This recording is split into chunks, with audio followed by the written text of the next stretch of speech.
স্বামীর মৃত্যুর পর তার পাশে গিয়ে টিকটক ভিডিও করছে 300 ফিটের ভাইরাল শাকিলা, যা নিয়ে হচ্ছে ব্যাপক সমালোচনা। শাকিলার স্বামী মারা গেছে 7 দিনও হয়নি, অথচ তার মাঝে কোনো অনুভূতির ছোঁয়া পর্যন্ত নেই।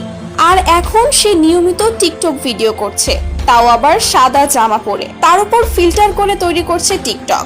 আপনি চিন্তা করেন এমন সময় কেউ এভাবে টিকটক ভিডিও বানাতে পারে?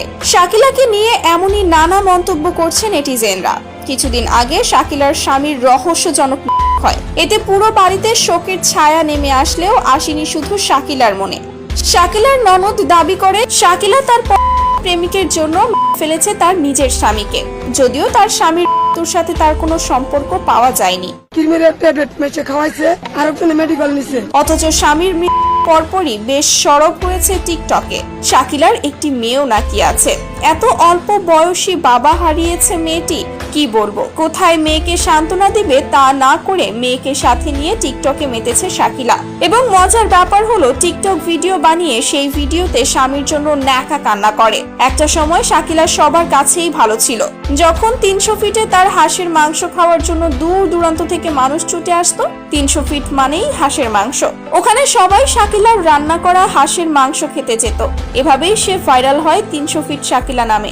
এভাবেই দিন দিন জমজমাট হতে থাকে 300 ফিট। কিন্তু হঠাৎ তার দোকানে নেমে আসে ছায়া। শাকিলার আশেপাশের দোকানদাররা তাকে পথে নামিয়ে দিয়েছে।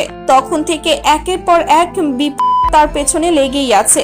এক পর্যায়ে তার স্বামীর সাথে বিচ্ছেদ হয় শাকিলার। শুধু তাই নয়, পরবর্তীতে 300 ফিট থেকে তার দোকান ভেঙে ফেলা হয়, সেখান থেকে তাকে তাড়িয়ে দেওয়া হয়। তার কিছুদিন পরেই শাকিলার স্বামী মারা যান। সত্য বলতে শাকিলা জীবনে অনেক কষ্ট সহ্য করেছে, কিন্তু তাই বলে স্বামীর পর এভাবে টিকটক করাটা কি ঠিক করেছে শাকিলা?